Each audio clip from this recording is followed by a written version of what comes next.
আসসালামু আলাইকুম ভিউয়ার্স। আজকে এমন একটা বিষয় ঘটতে চলেছে যেটা বাংলাদেশে এর আগে কখনোই ঘটে নাই। ইতিহাসের পাতায় লেখা থাকবে আজকের দিনটা।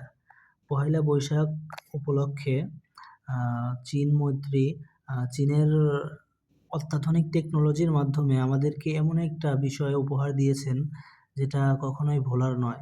এটা আমরা নিজেরাই অবাক যে আমরা এত সুন্দর, এত বড় একটা বিষয় আমরা কখনোই কল্পনা করি নাই যে এটা আমরা এইভাবে দেখতে পাবো। আর বিষয়টা হচ্ছে পুরাপুরি রিয়েল এবং অথেন্টিক। এখানে কোনো এআই দিয়ে কাজ করা নেই, কোনো ভুল নেই। এখানে 100% রিয়েল। এইখানে মুক্ত পাখি, খাঁচা থেকে পাখি মুক্ত করে দিয়েছে।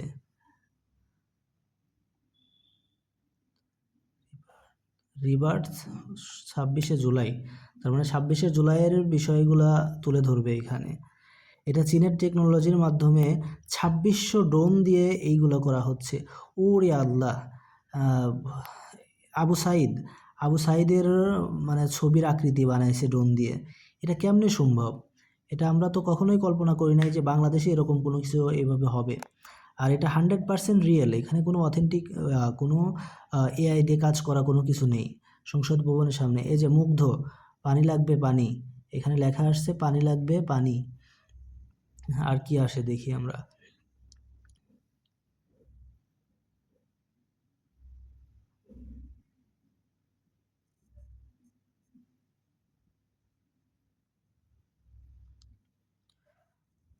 হ্যাঁ, মহিলারা অনেক ইউনিভার্সিটির অনেক মেয়েরা তো নেতৃত্ব দিয়েছেন এই জুলাই অভ্যুত্থানের।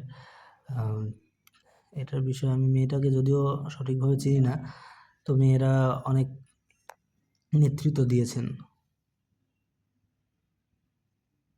এখন কি হবে দেখি। এই যে একটা রিক্সাওয়ালা ভাই, মানে এটা ছাত্রদেরকে সেলুট জানিয়েছিল। এটাও একটা মানে স্মৃতি হিসাবে ওটা হয়ে গেছে আর কি। আহ, তারপর কি হয় দেখি। এটা আমরা কখনোই কল্পনা করি নাই যে বাংলাদেশের জাতীয় ফুল শাপলা, মানে বাংলাদেশের যে বিষয়গুলা মানে রিলেটেড যে বিষয়গুলা সেইগুলাই তুলে ধরতেছে। চীনের টেকনোলজি এত উন্নত এটা তো আমরা সবাই জানি। আমাদের বাংলাদেশে যে এরকম একটা উপহার দিবেন চীন, সেটা আমরা কখনোই কল্পনা করি নাই।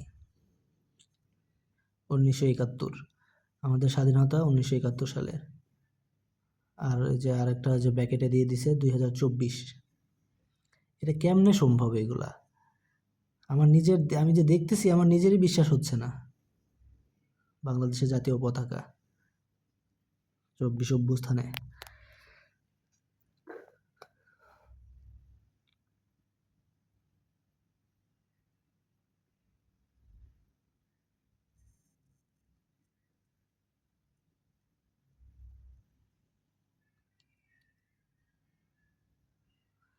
Palestine for prayers for Palestine. আমরা যে প্যালেস্টাইনের বিষয়ে হয়তো আমরা যে কালকে 14 তারিখে মার্চ ফর গাজা হিসাব ইয়া করে যে আমরা আন্দোলন করেছি সেটারই একটা চিত্র। এখানে আবার আবু সাইদের মুক্ত পাখির ডানা লাগায় দিয়েছে।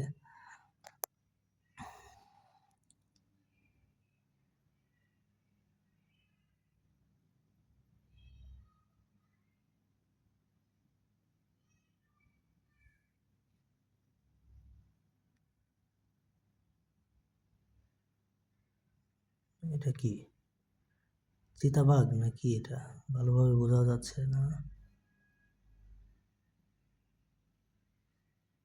হ্যাঁ, বাংলাদেশের জাতীয় হয়তো মানে পশু আর কি, চিতাবাঘ, রয়্যাল বেঙ্গল টাইগার, সরি। আর কি আসবে এখন?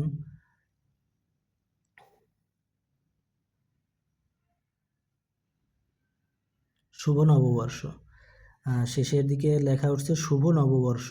মানে আজকের শুভ নববর্ষের উপলক্ষে এতগুলো বিষয় আমাদেরকে ফুটিয়ে তুলছে।